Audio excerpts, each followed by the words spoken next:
नमस्कार दोस्तों, इस वीडियो में हम कक्षा 10 के अर्थशास्त्र के दूसरे अध्याय भारतीय अर्थव्यवस्था के क्षेत्रक इसका अध्ययन करेंगे। आर्थिक कार्यों के क्षेत्रक, जैसे अर्थव्यवस्था के जो क्षेत्रक हैं वो 3 प्रकार के हैं। एक प्राथमिक क्षेत्रक, एक द्वितीयक क्षेत्रक, एक तृतीयक क्षेत्रक। प्राथमिक क्षेत्रक कहते हैं जैसे कृषि, पशुपालन, यानी जो प्रकृति से हम पैदा करते हैं, उत्पन्न करते हैं, उसे कहते हैं प्राथमिक क्षेत्रक। और प्राथमिक क्षेत्रक से जो हम उत्पादन उसको प्रसंस्करण करते हैं, उसमें सुधार करते हैं, फिर जो नए पदार्थ को विनिर्मित करते हैं, बनाते हैं, उसे कहा जाता है द्वितीयक क्षेत्रक। और सेवा क्षेत्रक क्या है कि प्राथमिक क्षेत्रक या द्वितीयक क्षेत्रक से जो चीज़ें हम उत्पादित करते हैं उसको लोगों तक पहुंचाने के लिए जो हम सेवाएं बनाते हैं, जैसे परिवहन, संचार के माध्यम, व्यापार करना, ये सारे सेवा क्षेत्र के उदाहरण हैं। तो आर्थिक कार्यों के क्षेत्रक, इस चित्र को देखो, इसमें क्या है कि एक व्यक्ति है जो पोस्ट मास्टर या कुछ लेकर के आया है और सर्विसिंग कर रहा है, तो ये सेवा क्षेत्रक हो गया।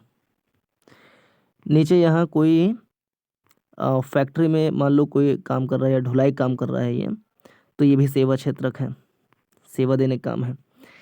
यहाँ ईंट के भट्टे में ईंट को बनाया जा रहा है, यानी जो प्राकृतिक वस्तु है जैसे कि मिट्टी से विनिर्माण किया जा रहा है, तो इसको हम प्राथमिक क्षेत्रक कह सकते हैं। यहाँ भी प्रकृति से यानी खेतों से उत्पादन कर रहे हैं कपास का, ये भी प्राथमिक सेक्टर है। ये दुकान है जहाँ पे फैक्ट्रियों से विनिर्मित वस्तुओं को बेचा जा रहा है, तो ये तृतीय क्षेत्रक है, सेवा क्षेत्रक है। आप लोगों को विभिन्न आर्थिक गतिविधियों में कार्यरत पाएंगे। इनमें से कुछ गतिविधियां वस्तुओं का उत्पादन करती हैं, कुछ अन्य सेवाओं का सृजन करती हैं। ये गतिविधियां हमारे चारों ओर हर समय संपादित होती हैं, यहाँ तक कि हमारे बोलने में भी। हम इन गतिविधियों को कैसे समझ सकते हैं? इन्हें समझने का एक तरीका यह है कि कुछ महत्वपूर्ण मानदंडों के आधार पर इन्हें विभिन्न समूहों में वर्गीकृत कर दिया जाए। इन समूहों को क्षेत्रक भी कहते हैं। उद्देश्य और किसी महत्वपूर्ण मानदंड के आधार पर इन्हें अनेक तरीकों से वर्गीकृत किया जा सकता है। हम विभिन्न प्रकार की आर्थिक गतिविधियों से प्रारंभ करते हैं। प्राकृतिक संसाधनों के प्रत्यक्ष उपयोग पर आधारित अनेक गतिविधियां हैं। प्राकृतिक संसाधनों के प्रत्यक्ष उपयोग पर आधारित अनेक गतिविधियां हैं, जैसे कपास की खेती। यह एक मौसमी फसल है।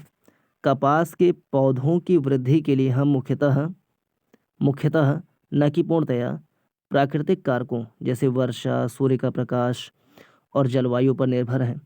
अतः कपास एक प्राकृतिक उत्पाद है। इसी प्रकार डेयरी उत्पादन में भी हम पशुओं की जैविक प्रक्रिया एवं चारा आदि की उपलब्धता पर निर्भर होते हैं। अतः इसका उत्पाद दूध भी एक प्राकृतिक उत्पाद है। इसी प्रकार खनिज और अयस्क भी प्राकृतिक उत्पाद हैं। जब हम प्राकृतिक संसाधनों का उपयोग करके किसी वस्तु का उत्पादन करते हैं तो इसे प्राथमिक क्षेत्रक की गतिविधि कहा जाता है। तो प्राकृतिक संसाधनों का उपयोग करके, जैसे कि मिट्टी प्राकृतिक संसाधन है, इसका उपयोग करके खेती करना, तो खेती से जो उत्पाद मिलेगा वो होगा प्राकृतिक उत्पाद। और प्राकृतिक संसाधनों से जो हम उत्पादन करते हैं उस क्षेत्र को कहा जाता है प्राथमिक क्षेत्रक। या खनिज संपदा जो हम निष्कासित करते हैं जमीन के अंदर से, तो वो भी एक प्रकार का प्राथमिक क्षेत्रक है। या पशुपालन का कार्य कर रहे हैं, मत्स्य पालन, मधुमक्खी पालन, तो ये सारे क्रियाकलाप जो है प्राथमिक क्षेत्रक के उदाहरण हैं। प्राथमिक क्यों? क्योंकि यह उन सभी उत्पादों का आधार है जिन्हें हम क्रमशः निर्मित करते हैं। यानी किसी और चीज़ को बनाने के लिए जो प्राथमिक वस्तु चाहिए वो यही प्राकृतिक वस्तु से ही प्राप्त होती है। जैसे कि कपड़ा अगर बनाना है तो कपड़ा बनाने की प्राथमिक वस्तु क्या? कपास है। तो कपास जहाँ से हम उत्पादित किए वो प्राथमिक क्षेत्रक हो गया। या हमें बनाना है एक लोहे का दरवाज़ा, तो लोहे का दरवाज़ा बनाने के लिए चाहिए लोहा, तो लोहा किसी चीज़ को बनाने का प्राथमिक उत्पाद है।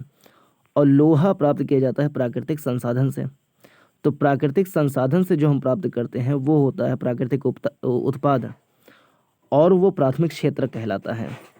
और प्राथमिक क्षेत्रक से जो हम उत्पाद का उत्पादन करते हैं, उससे जो हम दूसरी चीज़ें बनाते हैं, उसे कहा जाता है द्वितीयक क्षेत्रक।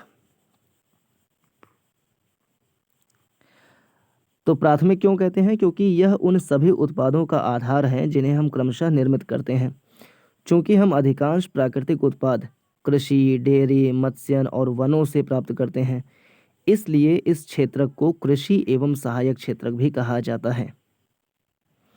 द्वितीयक क्षेत्रक की गतिविधियों के अंतर्गत प्राकृतिक उत्पादों को विनिर्माण प्रणाली के जरिए अन्य रूपों में परिवर्तित किया जाता है। द्वितीयक क्षेत्र की गतिविधियों के अंतर्गत प्राकृतिक उत्पादों जैसे कपास प्राकृतिक उत्पाद है, लोहे का जो खनिज अयस्क है प्राकृतिक उत्पाद है। तो द्वितीयक क्षेत्र की गतिविधियों में के अंतर्गत प्राकृतिक उत्पादों जैसे कपास या खनिज को विनिर्माण प्रणाली के जरिए अन्य रूपों में परिवर्तित किया जाता है। जैसे कपास को परिवर्तित कर दिया जाएगा कपड़े के रूप में, इसको परिवर्तित कर दिया जाएगा मशीनों के रूप में, दरवाजे के रूप में। तो द्वितीयक क्षेत्र की गतिविधियों के अंतर्गत प्राकृतिक उत्पादों को विनिर्माण प्रणाली के जरिए अन्य रूपों में परिवर्तित कर दिया जाता है। यह प्राथमिक क्षेत्र के बाद अगला कदम है। यहाँ वस्तुएं सीधे प्रकृति से उत्पादित नहीं होती हैं, बल्कि निर्मित की जाती हैं। इसलिए विनिर्माण की प्रक्रिया अपरिहार्य है। यह प्रक्रिया किसी कारखाना, किसी कार्यशाला या घर में हो सकता है। जैसे कपास के पौधे से प्राप्त रेशे का उपयोग कर हम सूत कातते हैं और कपड़ा बुनते हैं। गन्ने को कच्चे माल के रूप में उपयोग कर हम चीनी और गुड़ तैयार करते हैं। चीनी और गुड़ तैयार करना ये भी हो जाएगा एक प्रकार से विनिर्मित उत्पाद है। हम मिट्टी से ईंट बनाते हैं और ईंटों से घर और भवनों का निर्माण करते हैं। चूंकि यह क्षेत्र क्रमशः संवर्धित विभिन्न प्रकार के उद्योगों से जुड़ा हुआ है, इसलिए इसे औद्योगिक क्षेत्र भी कहा जाता है। चूंकि यह क्षेत्र क्रमशः संवर्धित विभिन्न प्रकार के उद्योगों से जुड़ा हुआ है, इसलिए इसको औद्योगिक क्षेत्र भी कहा जाता है। प्राथमिक और द्वितीयक क्षेत्र के अतिरिक्त आर्थिक गतिविधियों की एक तीसरी कोटि भी है जो तृतीयक क्षेत्र के अंतर्गत आती है और उपर्युक्त दो क्षेत्रकों से भिन्न है। ये गतिविधियां प्राथमिक और द्वितीयक क्षेत्र के विकास में मदद करती हैं। ये गतिविधियां स्वतः वस्तुओं का उत्पादन नहीं करती, बल्कि उत्पादन प्रक्रिया में सहयोग या मदद करती हैं।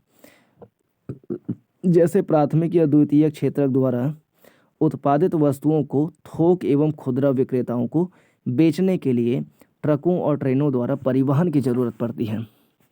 तो यहाँ पे किसी वस्तु का उत्पादन नहीं हो रहा है, बल्कि उत्पादित वस्तुओं को उपलब्ध कराने का काम किया जा रहा है परिवहन के माध्यम से। तो परिवहन हो गया तृतीयक क्षेत्र या फिर सेवा क्षेत्र।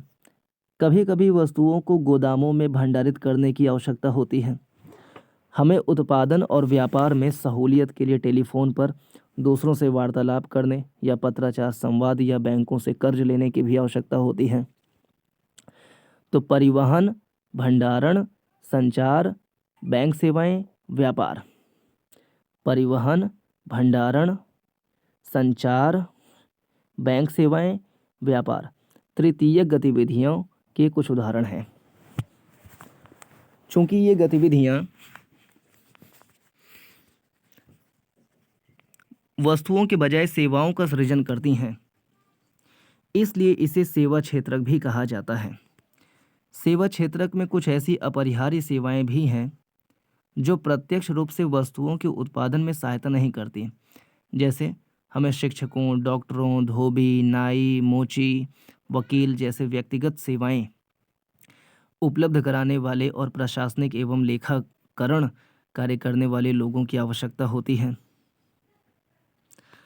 वर्तमान समय में सूचना प्रौद्योगिकी पर आधारित कुछ नवीन सेवाएं जैसे internet cafe, ATM booth, call centre, software company इत्यादि भी महत्वपूर्ण हो गई है।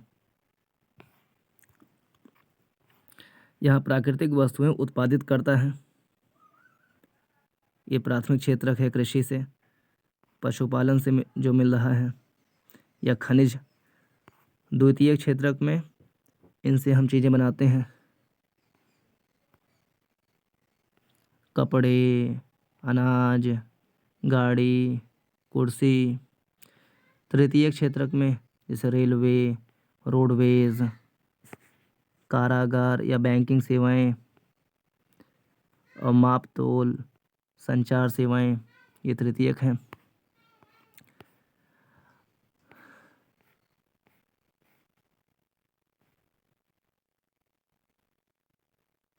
इसमें अगर छांटना हो कि कौन सा प्राथमिक, द्वितीयक, तृतीयक है, तो दर्जी ये सेवा दे रहा है तो तृतीयक है। टोकरी बुनकर द्वितीयक। फूल की खेती करने वाला प्राथमिक। दूध विक्रेता तृतीयक। मछुआरा प्राथमिक। पुजारी तृतीयक। कुरियर पहुंचाने वाला तृतीयक।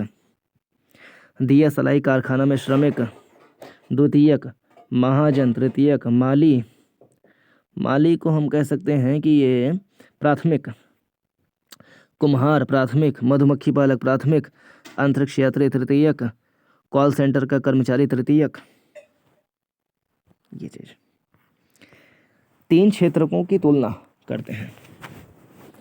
प्राथमिक, द्वितीयक एवं तृतीयक क्षेत्रक के विविध उत्पादन कार्यों से काफ़ी अधिक मात्रा में वस्तुओं और सेवाओं का उत्पादन होता है। साथ ही इन क्षेत्रकों में काफ़ी अधिक संख्या में लोग वस्तुओं और सेवाओं के उत्पादन के लिए काम करते हैं। इसलिए अगले चरण में यह देखना है कि प्रत्येक क्षेत्रक में कितनी वस्तुएं और सेवाएं उत्पादित होती हैं और कितने लोग उस क्षेत्रक में काम करते हैं। किसी अर्थव्यवस्था में कुल उत्पादन और रोजगार की दृष्टि से एक या अधिक क्षेत्रक प्रधान होते हैं, जबकि अन्य क्षेत्रक अपेक्षाकृत छोटे आकार के होते हैं।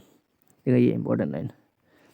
किसी अर्थव्यवस्था में कुल उत्पादन और रोजगार की दृष्टि से एक या अधिक क्षेत्रक प्रधान होते हैं, जबकि अन्य क्षेत्रक अपेक्षाकृत छोटे आकार के होते हैं।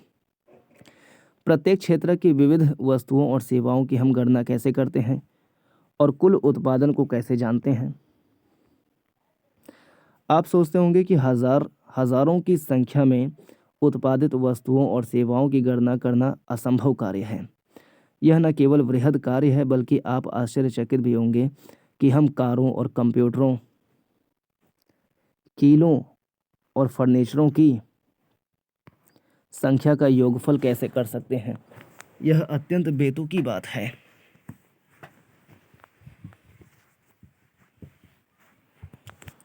आप बिल्कुल सही सोचते हैं।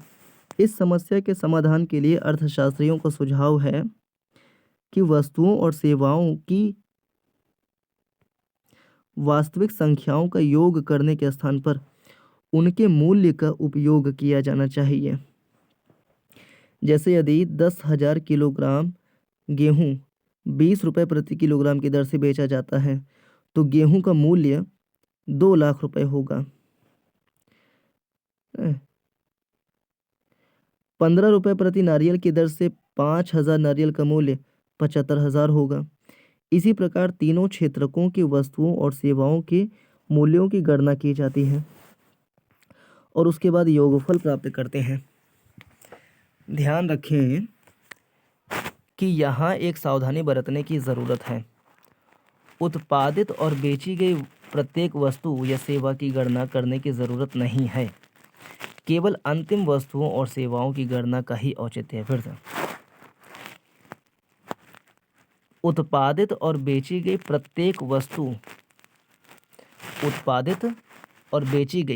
प्रत्येक वस्तु की गणना करने की ज़रूरत नहीं है।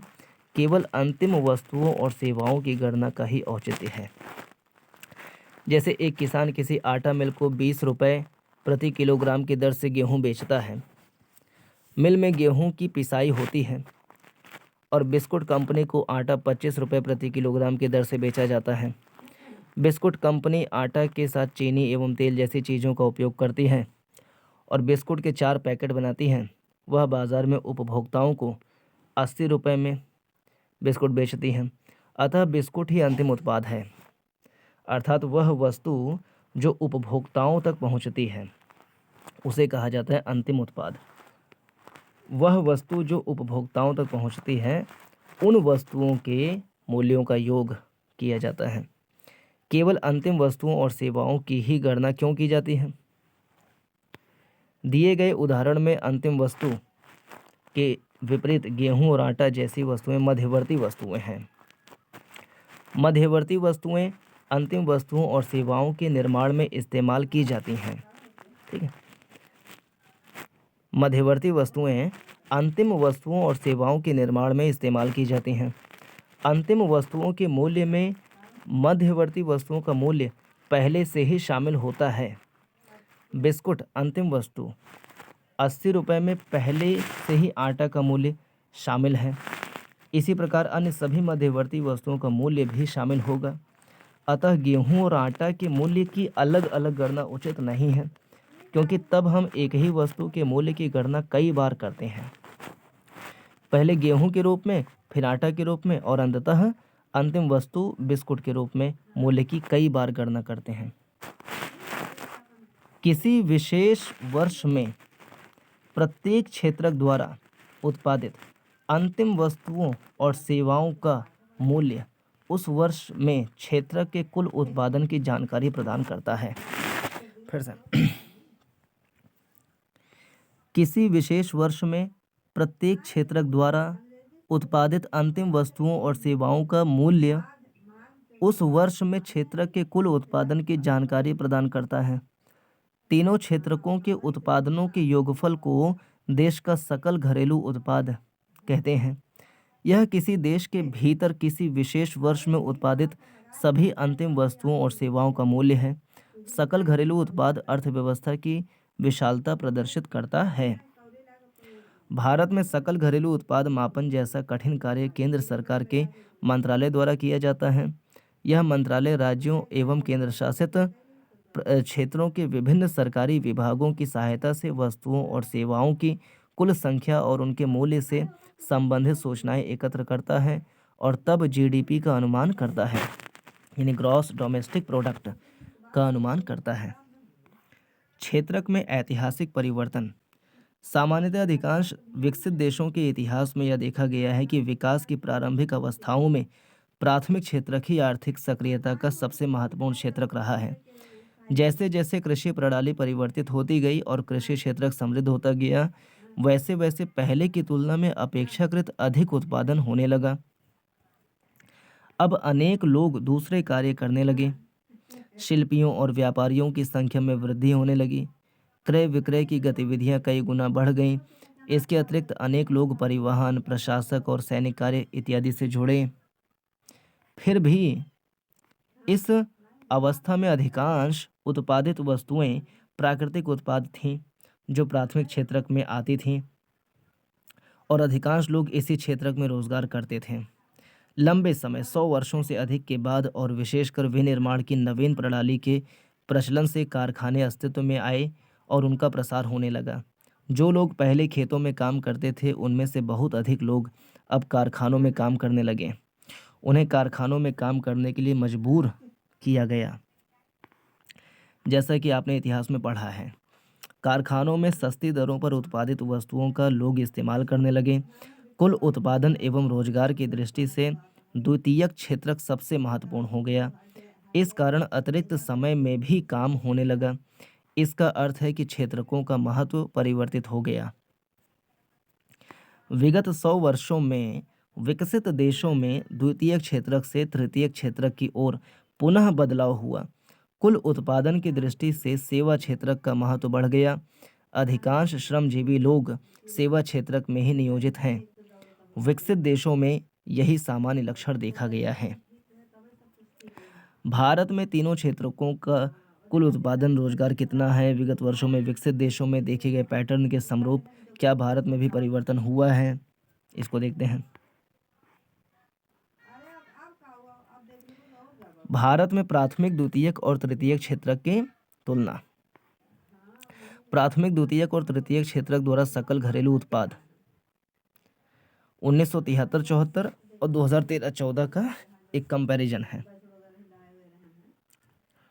तो 1973-74 में जो है प्राथमिक क्षेत्र का उसका अनुपात ज़्यादा है, किस चीज़ में? सकल घरेलू उत्पाद में कम है। सकल घरेलू उत्पाद में, माफ करिएगा, सकल घरेलू उत्पाद यानी देश में एक वर्ष में कितने वस्तु और सेवा का उत्पादन हो रहा है उसका कुल मूल्य अगर जोड़ा जाता था तो कृषि से और सेवा क्षेत्रक से लगभग बराबर आता था 1973-74 में। 2013-14 में कृषि से सकल घरेलू उत्पाद में योगदान ज़्यादा नहीं रहा, बहुत कम हो गया, और सेवा क्षेत्रक जो है धड़ाधड़ बहुत तेज़ी से आगे बढ़ गया भारत में। और ऊपर हमने पढ़ा कि सामान्यतः क्या होता है कि पहले प्राथमिक क्षेत्र विकास कर लेता है, उसके बाद द्वितीय क्षेत्र, फिर तृतीय क्षेत्र का नंबर आता है। हमारे यहाँ प्राथमिक क्षेत्र का सकल घरेलू उत्पाद में योगदान कम है, लेकिन यहाँ पे लगभग अभी भी 48-49% लोग काम करते हैं। तो देश के 48-49% लोग मिल करके इतना वस्तु और सेवा का उत्पादन कर पा रहे हैं, जबकि बहुत कम लोग नियोजित हैं सेवा क्षेत्र में, लेकिन उनका सकल घरेलू उत्पाद में योगदान सबसे ज़्यादा है। तीनों क्षेत्रकों द्वारा उत्पादित वस्तुओं और सेवाओं को दिखाता है। यह 2 वर्षों 1973-74, 2013-14 के उत्पादन को दिखाता है। हमने इन 2 वर्षों के लिए आंकड़ों का उपयोग किया क्योंकि यह आंकड़े तुलनीय और प्रामाणिक हैं। आप देख सकते हैं कि 40 वर्षों में कुल उत्पादन में कितनी समृद्धि हुई। उत्पादन में तृतीय क्षेत्र का बढ़ता महत्व। 1973-74 और 2013-14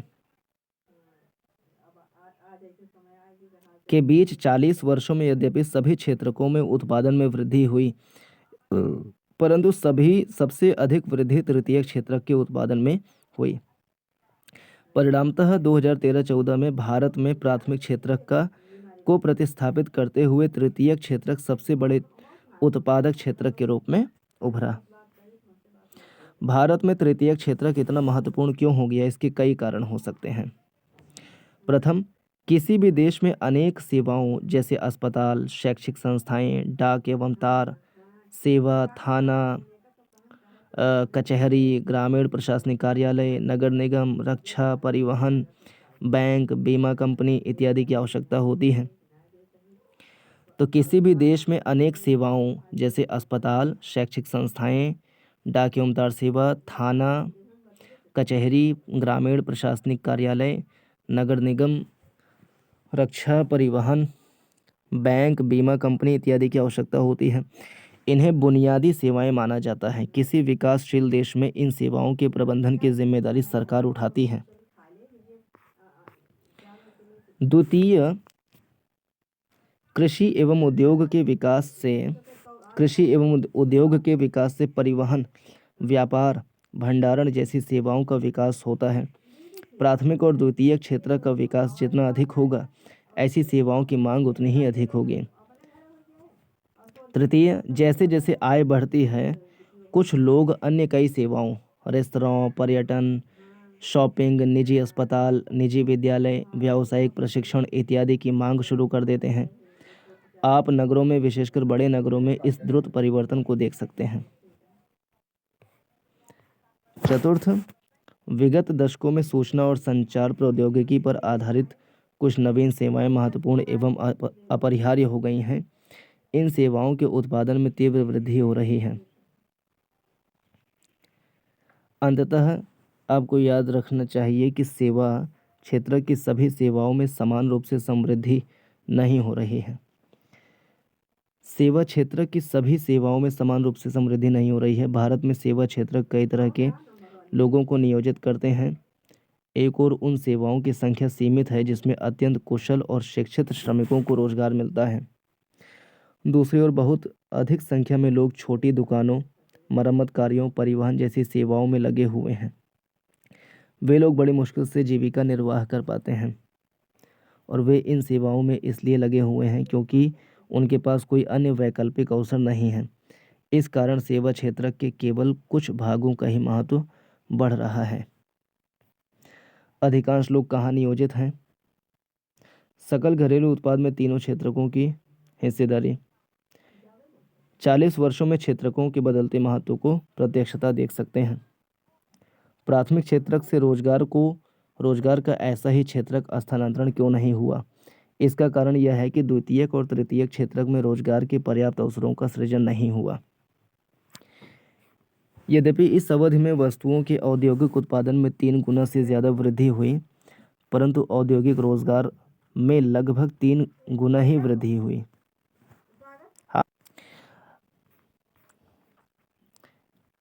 द्वितीयक और तृतीयक क्षेत्रक में रोजगार के पर्याप्त अवसरों का सृजन नहीं हुआ। तो प्राथमिक क्षेत्रक से रोजगार द्वितीयक और तृतीयक क्षेत्रक में नहीं गया। इसका कारण है कि द्वितीयक और तृतीयक क्षेत्रक में रोजगार के पर्याप्त अवसरों का सृजन ही नहीं हुआ। यद्यपि इस अवधि में वस्तुओं के औद्योगिक उत्पादन में 3 गुना से ज़्यादा वृद्धि हुई, परंतु औद्योगिक रोजगार में लगभग 3 गुना ही वृद्धि हुई। तो औद्योगिक उत्पादन में 3 गुना से ज़्यादा वृद्धि हुई और रोजगार में भी लगभग 3 गुना की वृद्धि हुई। तृतीयक क्षेत्रक पर यही बात लागू होती है। सेवा क्षेत्रक में उत्पादन में 14 गुना वृद्धि हुई, परंतु रोजगार में 5 गुना से भी कम वृद्धि हुई। तो 1973, 74 और 2013-14 के बीच में द्वितीयक क्षेत्रक में उत्पादन में वृद्धि लगभग 3 गुना हुई और रोजगार में भी लगभग 3 गुना हुई। सेवा क्षेत्रक में वृद्धि 14 गुना हुई, लेकिन रोजगार में वृद्धि 5 गुना से भी कम रही। परिणामतः देश में आधे से अधिक श्रमिक प्राथमिक क्षेत्रक मुख्यतः कृषि क्षेत्र में काम कर रहे हैं, जिसका सकल घरेलू उत्पाद में योगदान लगभग 1/6 भाग है, 16-17%। इसकी तुलना में द्वितीयक और तृतीयक क्षेत्रक का सकल घरेलू उत्पाद में बाकी हिस्सा है, परंतु ये क्षेत्र कम लोगों को रोजगार प्रदान करते हैं। क्या इसका अर्थ यह है कि कृषि क्षेत्र में लगे श्रमिक अपनी क्षमता से कम उत्पादन कर रहे हैं? क्या इसका अर्थ यह है कि कृषि में आवश्यकता से अधिक लोग लगे हुए हैं? अतएव यदि आप कुछ लोगों को कृषि क्षेत्र से हटा देते हो तो भी उत्पादन प्रभावित नहीं होगा। दूसरे शब्दों में कृषि क्षेत्र के श्रमिकों में अल्प बेरोजगारी है। कृषि क्षेत्र के श्रमिकों में अल्प बेरोजगारी है। एक छोटा किसान लक्ष्मी का उदाहरण लेते हैं, जिसके पास 2 हेक्टेयर असिंचित भूमि है, जो सिंचाई के लिए केवल वर्षा पर निर्भर है और ज्वार एवं अरहर जैसी फसलें उपजाती हैं। उसके परिवार के सभी 5 सदस्य उस भूमि पर वर्ष भर काम करते हैं। क्यों? क्योंकि उन्हें कहीं और रोजगार उपलब्ध नहीं है। आप देखेंगे कि प्रत्येक व्यक्ति काम कर रहा है, कोई बेकार नहीं है, परंतु वास्तव में उनका श्रम प्रयास विभाजित है। प्रत्येक व्यक्ति कुछ काम कर रहा है, परंतु किसी को भी पूर्ण रोजगार प्राप्त नहीं है। यह अल्प बेरोजगारी की स्थिति है, जहां लोग प्रत्यक्ष रूप से काम कर रहे हैं, लेकिन सभी अपनी क्षमता से काम करते हैं, परंतु सभी अपनी क्षमता से कम काम करते हैं। इस प्रकार की अल्प बेरोजगारी को छिपी हुई बेरोजगारी भी कहते हैं, क्योंकि यह उन लोगों की बेरोजगारी जिनके पास कोई रोजगार नहीं है और बेकार बैठे हुए हैं से अलग है, खुली बेरोजगारी से अलग है। इसलिए इसे प्रच्छन्न बेरोजगारी भी कहा जाता है। अब मान लेते हैं कि एक भूस्वामी सुखराम आता है और अपनी ज़मीन पर काम करने के लिए लक्ष्मी के परिवार के 1 या 2 सदस्यों को भाड़े पर ले जाता है। अब लक्ष्मी के परिवार को मजदूरी के द्वारा कुछ अतिरिक्त आय होती है। चूँकि आपको छोटे से भूखंड पर काम करने के लिए 5 लोगों की ज़रूरत नहीं है, अतः 2 लोगों के चले जाने से कृषि उत्पादन प्रभावित नहीं होता है। दिए गए उदाहरण में 2 सदस्य किसी कारखाना में भी काम करने के लिए जा सकते हैं। एक बार फिर परिवार की कमाई में वृद्धि होगी और वे लोग अपनी भूमि से पहले जैसा उत्पादन करते रहेंगे। भारत में लक्ष्मी की तरह लाखों किसान हैं। इसका अर्थ है कि यदि हम कुछ लोगों को कृषि क्षेत्र से हटाकर उन्हें कहीं और समुचित रोजगार उपलब्ध करा दें, तो भी कृषि उत्पादन पर बुरा प्रभाव नहीं पड़ेगा। कोई अन्य रोजगार करने से लोगों की आय से परिवार के कुल आय में वृद्धि होगी। अल्प बेरोजगारी दूसरे क्षेत्रों में भी हो सकती है। उदाहरण के लिए शहरों में सेवा क्षेत्र में हजारों अनियत श्रमिक हैं जो दैनिक रोजगार की तलाश करते हैं। अल्प बेरोजगारी, वे प्लम्बर, पेंटर, मरम्मत कार्य जैसे रोजगार करते हैं और अन्य लोग असुविधाजनक विषम काम करते हैं। उनमें से कई रोजाना काम नहीं पाते हैं। इसी प्रकार हम सेवा क्षेत्र के कुछ लोगों को सड़कों पर ठेला खींचते अथवा कुछ चीज़ें बेचते हुए देखते हैं, जहां वे पूरा दिन बिता देते हैं परंतु बहुत कम कमा पाते हैं। वे यह काम इसलिए कर रहे हैं क्योंकि उनके पास कोई बेहतर अवसर नहीं है। अतिरिक्त रोजगार का सृजन कैसे हो? उपरोक्त चर्चा से हम देख सकते हैं कि कृषि क्षेत्र में अल्प बेरोजगारी की गंभीर स्थिति बनी हुई है। कुछ लोग ऐसे हैं जिन्हें बिल्कुल रोजगार नहीं मिला है। लोगों के लिए रोजगार की वृद्धि कैसे की जा सकती है? कुछ तरीकों को देखते हैं। हम लक्ष्मी और उसके 2 हेक्टेयर असिंचित भूखंड का उदाहरण लेते हैं। उसके परिवार की भूमि की सिंचाई हेतु एक कुएं का निर्माण करने के लिए सरकार कुछ मुद्रा व्यय कर सकती है या बैंक ऋण प्रदान कर सकती है। जब लक्ष्मी अपनी भूमि की सिंचाई करने में सक्षम होगी और रबी मौसम में एक दूसरी फसल गेहूं उपजाती है, हम मान लेते हैं कि 1 हेक्टेयर गेहूं की फसल 2 लोगों को 50 दिनों बीज डालने, पानी देने, खाद डालने और कटाई में तक रोजगार प्रदान कर सकती है। अतः परिवार के 2 अन्य सदस्यों को अपनी ज़मीन में रोजगार मिल सकता है। तो सुविधाएं देने से काम बढ़ गया। अब मान लेते हैं कि ऐसे कई खेतों की सिंचाई के लिए एक नए बांध का निर्माण किया जाता है अथवा एक नहर खोदी जाती है। इससे कृषि क्षेत्र में रोजगार के अनेक अवसर सृजित हो सकेंगे और अल्प बेरोजगारी की समस्या अपने आप कम हो जाएगी। अब मान लेते हैं कि लक्ष्मी और दूसरे किसान पहले की तुलना में अधिक उत्पादन करते हैं। उन्हें कुछ उत्पाद बेचने की भी आवश्यकता होगी। इसके लिए उन्हें अपना उत्पाद नज़दीक के शहर में ले जाने की आवश्यकता हो सकती है। यदि सरकार परिवहन और फसलों के भंडारण पर अथवा बेहतर ग्रामीण सड़कों के निर्माण पर कुछ पैसा निवेश करती है तो छोटे ट्रक सब जगह पहुंच जाते हैं।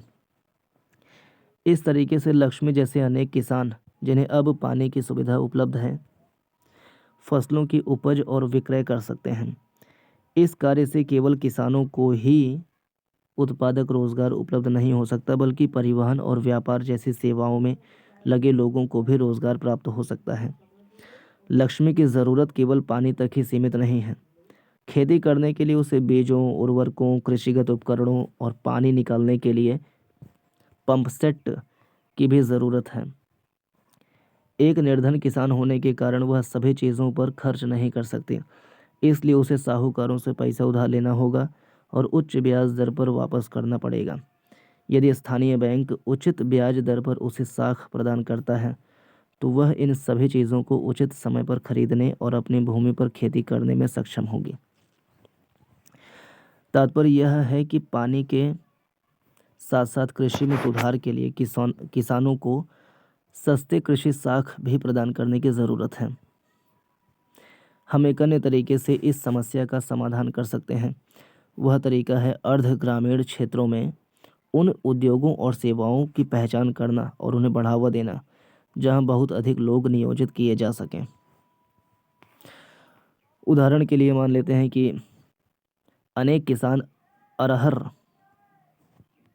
और मटर दलहन फसलें उपजाने का निर्णय करते हैं। इनकी वसूली और प्रसंस्करण के लिए तथा शहरों में विक्रय करने के लिए दाल मिल की स्थापना एक ऐसा ही उदाहरण है।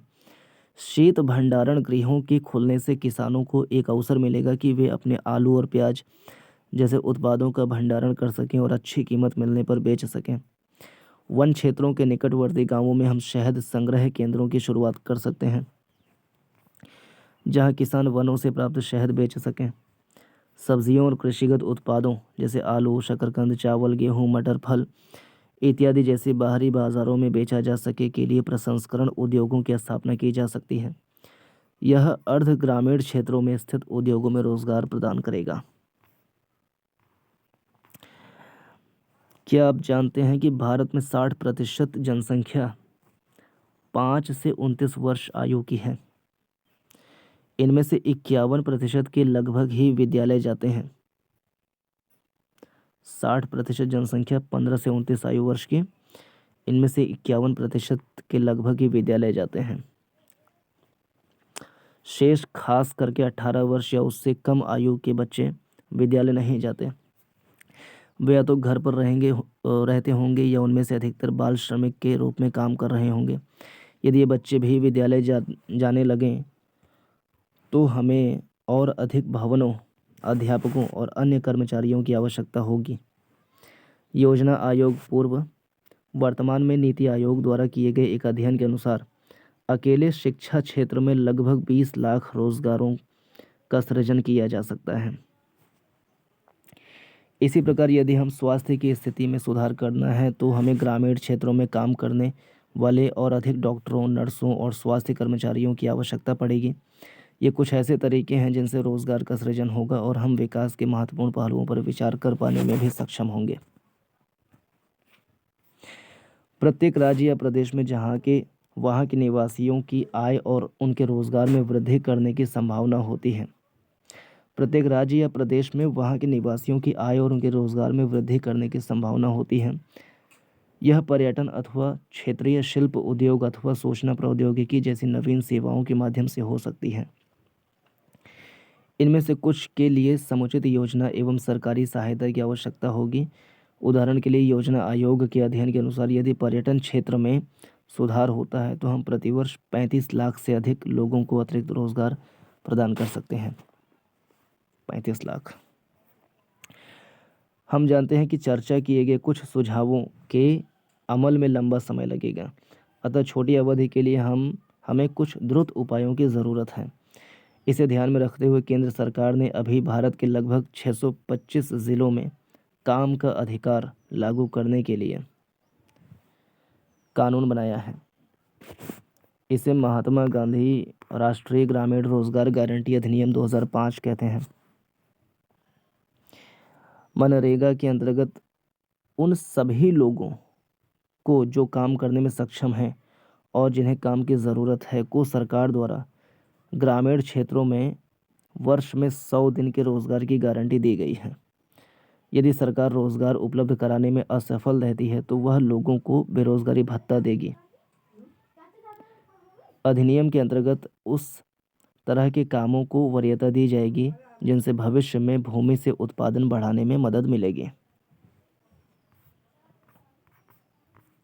संगठित और असंगठित क्षेत्रकों में के रूप में क्षेत्रकों का विभाजन। अब हम आर्थिक कार्यों को विभाजित करने के एक अन्य तरीकों का परीक्षण करते हैं। इसे लोगों के नियोजित होने के आधार पर देखते हैं। उनके काम करने की शर्तें क्या हैं, क्या कोई नियम और विनियम है जिनका उनका रोजगार के संदर्भ में अनुपालन किया जाता है। कांता एक कार्यालय में काम करती है। वह सुबह 9:30 से शाम 5:30 तक कार्यालय में रहती है। वह नियमित रूप से प्रत्येक माह के अंत में अपना वेतन पाती है। वेतन के अतिरिक्त वह सरकारी नियमों के तहत भविष्य निधि भी प्राप्त करती है। उसे चिकित्सकीय और अन्य भत्ते भी मिलते हैं। कांता रविवार को कार्यालय नहीं जाती। इस दिन सवेतन अवकाश होता है। उसने जब नौकरी आरंभ की थी तब उसे एक नियुक्ति पत्र दिया गया था जिसमें नौकरी संबंधी निबंधन और शर्तों का उल्लेख किया गया था। कमल कांता का पड़ोसी है। वह नज़दीक के किराना दुकान में दैनिक मजदूरी करने वाला श्रमिक है। वह सुबह 7:30 बजे से दुकान पर जाता है, शाम 8 बजे तक काम करता है। उसे अपनी मजदूरी के अतिरिक्त अन्य कोई भत्ता नहीं मिलता। जिस दिन वह काम नहीं करता उस दिन की मजदूरी उसे नहीं मिलती। उसे कोई छुट्टी या सवेतन अवकाश नहीं मिलता। उसे कोई औपचारिक पत्र नहीं मिला है जिसमें दुकान में नियुक्ति के बारे में कहा गया हो। उसका नियोक्ता उसे किसी भी समय काम से हटाने के लिए कह सकता है। कांता संगठित क्षेत्रक में काम करती है। जहाँ पे काम के संगठित क्षेत्रक में वे उद्यम अथवा कार्य स्थान आते हैं जहाँ रोजगार की अवधि नियमित होती है और इसलिए लोगों के पास सुनिश्चित काम होता है। वे क्षेत्रक सरकार द्वारा पंजीकृत होते हैं और उन्हें सरकारी नियमों एवं विनियमों का अनुपालन करना होता है।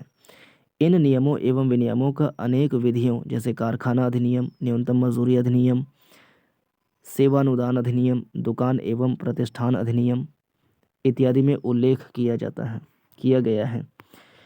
इसे संगठित क्षेत्र कहते हैं क्योंकि इसकी कुछ औपचारिक प्रक्रिया एवं कार्यविधि है। कुछ लोग किसी के द्वारा नियोजित नहीं होते बल्कि वे स्वतः काम करते हैं, परंतु वे भी अपने को सरकार के समक्ष पंजीकृत कराते हैं और नियमों एवं विनियमों का अनुपालन करते हैं। संगठित क्षेत्र के कर्मचारियों को रोजगार सुरक्षा के लाभ मिलते हैं। उनसे एक निश्चित समय तक ही काम करने की आशा की जाती है। यदि वे अधिक काम करते हैं तो वो नियोक्ता द्वारा उन्हें अतिरिक्त वेतन दिया जाता है। वे नियोक्ता से कई दूसरे लाभ भी प्राप्त करते हैं। ये लाभ क्या हैं?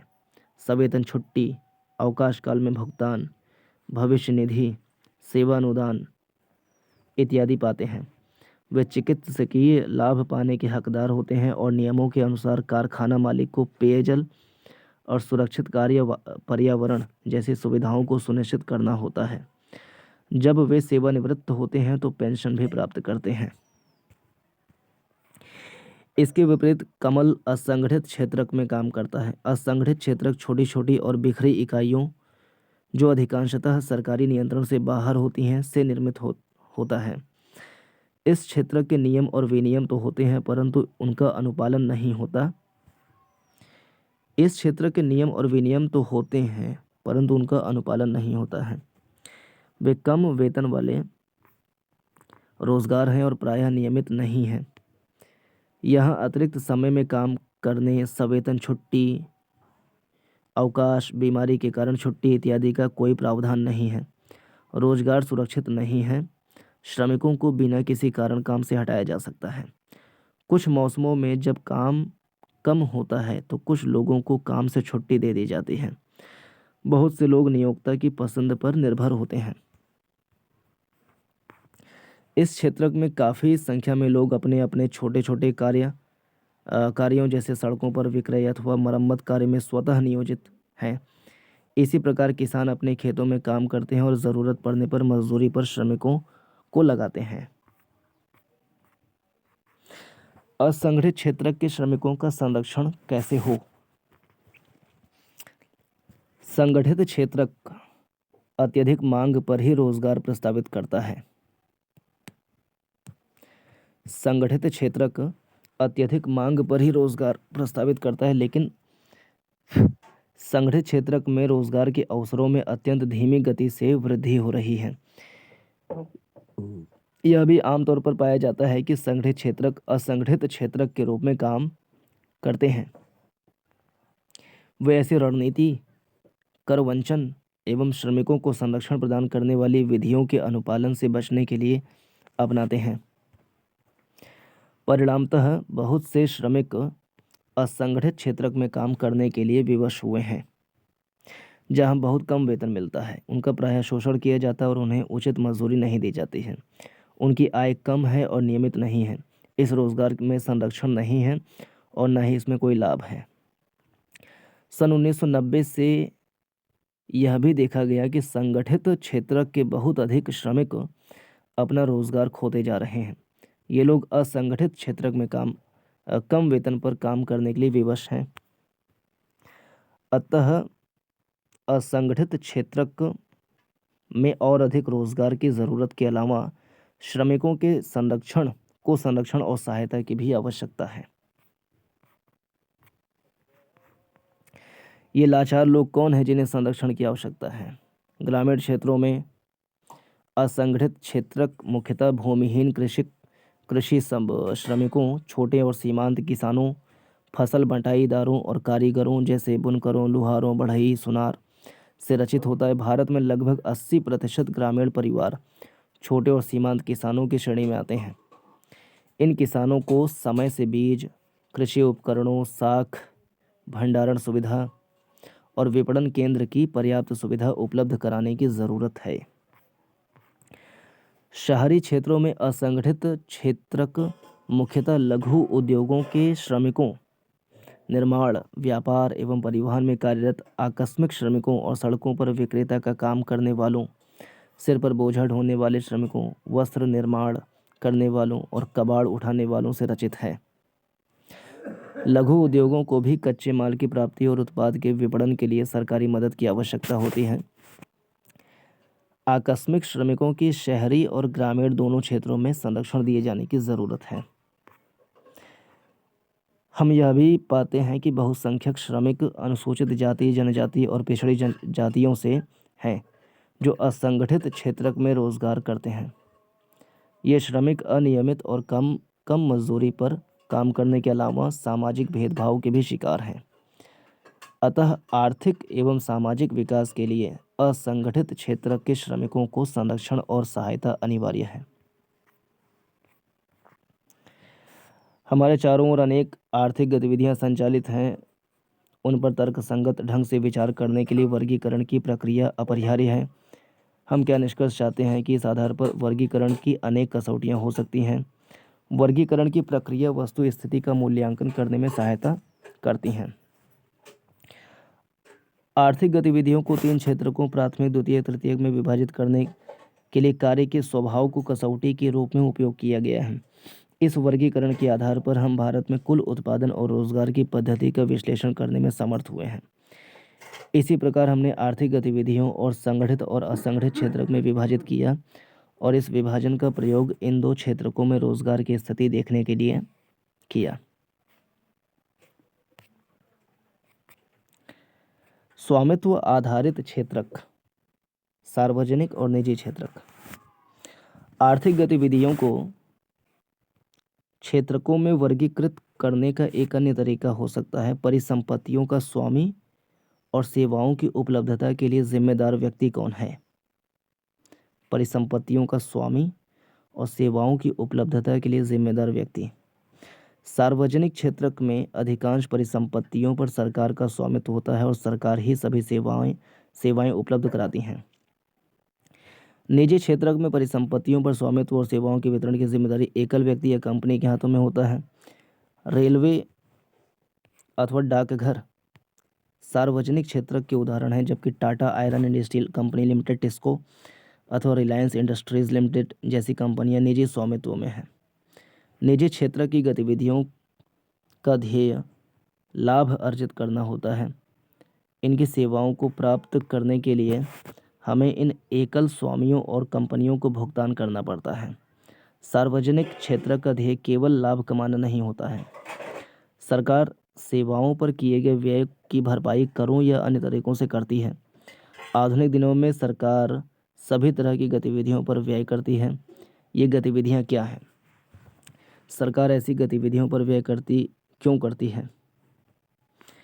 कई ऐसी चीज़ें हैं जिनकी आवश्यकता समाज के सभी सदस्यों को होती है, परंतु जिन्हें निजी क्षेत्र उचित कीमत पर उपलब्ध नहीं कराते हैं, क्योंकि इनमें से कुछ चीज़ों पर बहुत अधिक पैसे खर्च करने पड़ते हैं जो निजी क्षेत्रकों की क्षमता से बाहर होती हैं। इन चीज़ों का इस्तेमाल करने वाले हज़ारों लोगों से पैसा एकत्र करना भी आसान नहीं है।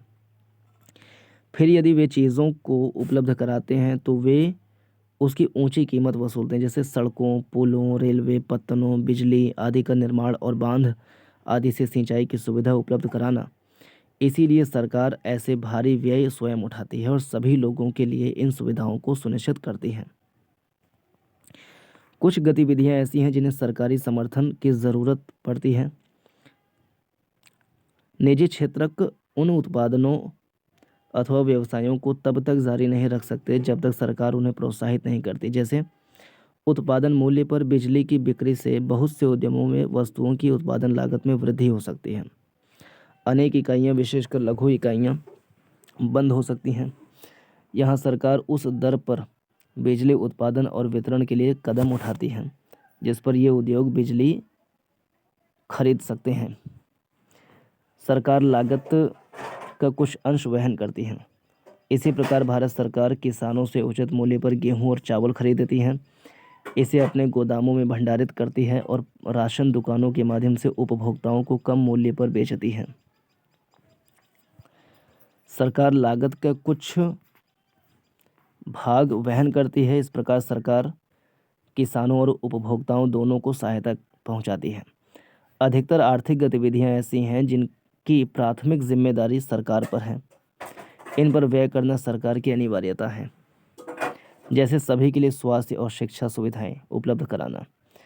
हमने पहले के अध्याय में कुछ गतिविधियों, समुचित ढंग से विद्यालय चलाना और गुणात्मक शिक्षा, विशेषकर प्राथमिक शिक्षा उपलब्ध कराना सरकार का कर्तव्य है। भारत में निरक्षरों की संख्या विश्व में सबसे अधिक है। इस प्रकार हम जानते हैं कि भारत के लगभग आधे बच्चे कुपोषण के शिकार हैं और उनमें से 1/4 गंभीर रूप से बीमार हैं। हमने शिशु मृत्यु दर के बारे में पढ़ा। ओडिशा में 40, मध्य प्रदेश में 48 शिशु मृत्यु दर विश्व के कुछ निर्धनतम भागों से अधिक हैं। सरकार को भी मानव विकास के पक्षों जैसे सुरक्षित पेयजल की उपलब्धता, निर्धनों के लिए आवासीय सुविधाएं, भोजन एवं पोषण पर ध्यान देने की ज़रूरत है। सरकार का यह भी कर्तव्य है कि वह बजट बढ़ाकर अत्यंत निर्धनों की और देश के पूर्णतया उपेक्षित भागों की देखभाल करे। सारांश: इस अध्याय में हमने आर्थिक गतिविधियों को कुछ सार्थक समूहों में बांट करके विभाजित करने के तरीकों का अध्ययन किया। इसका एक तरीका यह परीक्षण करना है कि गतिविधि प्राथमिक, द्वितीयक, तृतीयक क्षेत्रक में किससे संबंधित है। भारत के विगत 30 वर्षों में के आंकड़ों प्रदर्शित करते हैं कि यद्यपि जीडीपी में सबसे अधिक योगदान तृतीयक क्षेत्रक में उत्पादित वस्तुओं और सेवाओं का है, लेकिन रोजगार अधिकांशतः प्राथमिक क्षेत्रक में ही मिलता है। देश में रोजगार के अवसरों की वृद्धि के लिए क्या किया जा सकता है। दूसरे वर्गीकरण में हम संगठित और असंगठित क्षेत्रक में काम करने वाले लोगों पर विचार करते हैं। लोग असंगठित क्षेत्रक में काम कर रहे हैं, अधिकांश लोग, और उनके लिए संरक्षण अनिवार्य है। हमने सार्वजनिक और निजी क्षेत्रकों की गतिविधियों के बीच अंतर अध्ययन किया और देखा कि सार्वजनिक गतिविधियों को कुछ निश्चित क्षेत्रों पर ध्यान केंद्रित करना अनिवार्य क्यों है।